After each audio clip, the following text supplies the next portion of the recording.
తొలి చూపు చాలంట చిత్తాన చిత్రంగా ప్రేమనేది పుట్టగా 10 మంది అంటుంటే విన్నాను ఇన్నాళ్ళు నమ్మలేదు బొత్తిగా ఆ కళ్ళలో ఆ నవ్వులో మహిమ ఏమిటో ఆ కాంతిలో ఈనాడే నా ఉదయమైనదో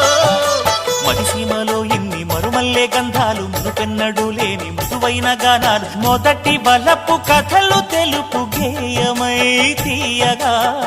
స్వరములు పాడగా ఏ స్వప్నలోకాల సౌందర్య రాసి నా ముందుకొచ్చింది కనువిందు చేసి ఏ నీలి మేఘాల సౌధాలు విడిచి ఈ నేల నడిచింది ఆ మెరుపు వచ్చి